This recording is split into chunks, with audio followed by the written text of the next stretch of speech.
Today we're going to talk about what I did to prepare physically for our basic military training.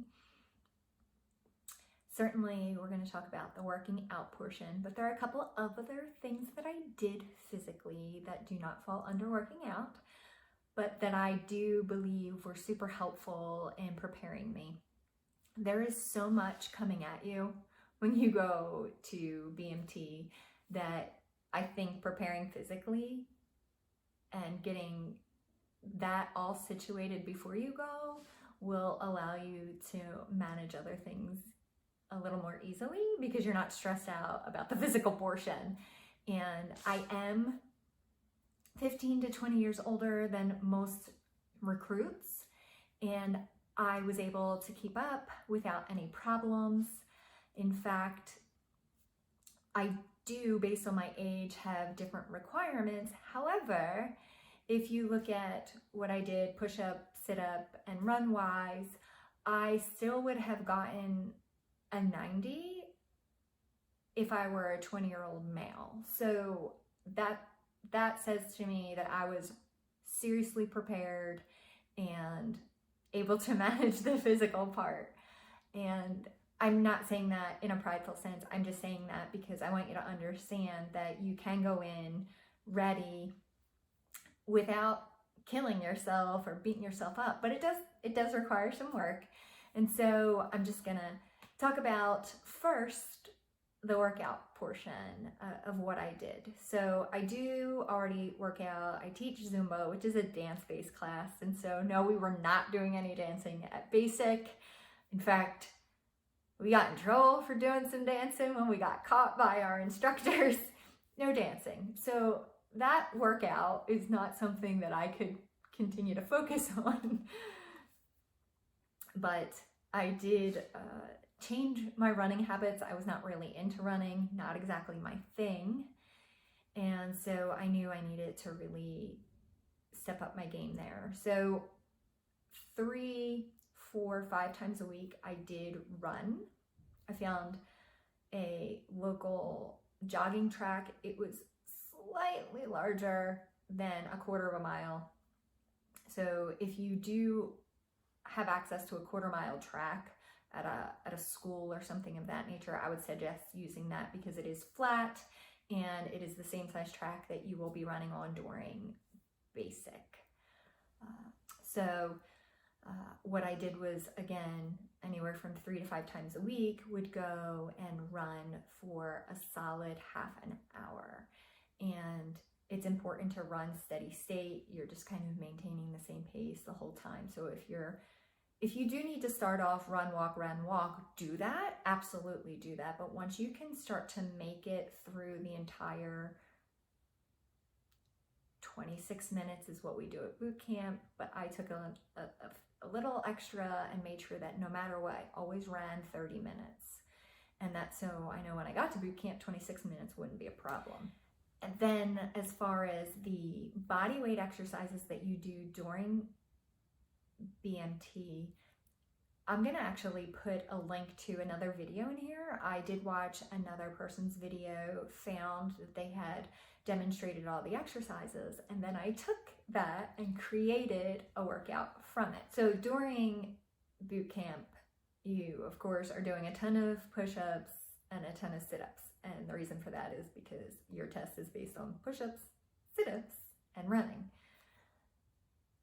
So in addition to the bodyweight exercise workout that I created, I also did push-ups and sit-ups. And I did hit a plateau where I couldn't do any more push-ups. And I did hit a plateau where I couldn't force any more sit-ups. So I added weight to my push-ups and my sit-ups so I could pass that plateau. And honestly, it worked. Plus, using weight in your push-ups and sit-ups now, before you go to boot camp, makes doing them at boot camp even easier because then you're going back to body weight, less weight when you're doing that. So it made it easier, in my opinion, to do it that way. There were a couple of other things, as I mentioned, that are not related to working out. One was a sleep schedule. And about a month out, I got used to getting up super, super early and going to bed super early. I went in the dead of summer and our sleep schedule was actually 8 p.m. to 4:45 a.m. I think if you go outside of the time that I was there, that your sleep schedule is actually 9 p.m. to 5:45. But either way, maybe if you hit 8:30 to 5, you'll be just fine. But about a month out, I started to adjust my sleep schedule by 20 minutes at a time until I got down to about 8:30 for bedtime. And I was getting up at 5 a.m., between 5 and 5:30. That made following the sleep schedule super easy. I didn't have to stress out when I got there about getting adjusted to that.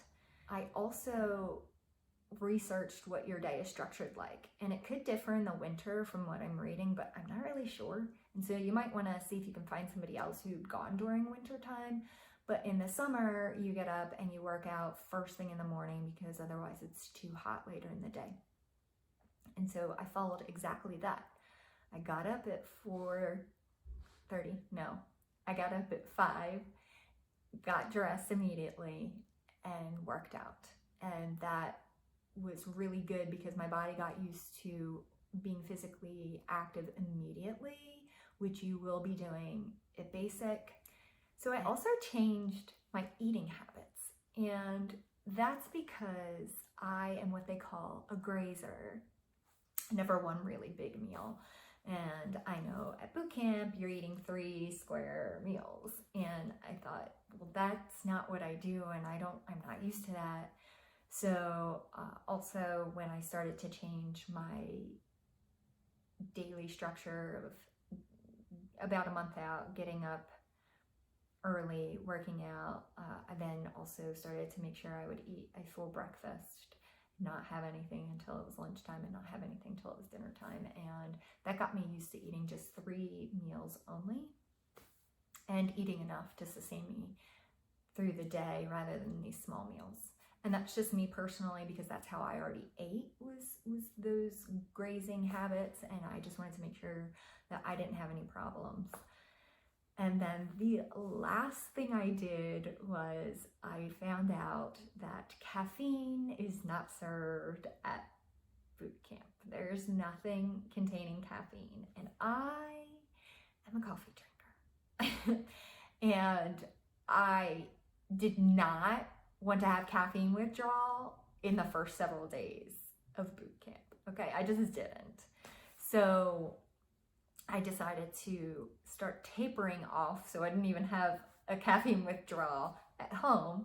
I decided to taper off my coffee drinking. So quitting cold turkey at boot camp, I think, would have been a nightmare. I think I would have had a horrible, almost migraine had I decided to do it that way. And with everything else going on when you first arrive at BMT, I don't think it's a good idea, personally.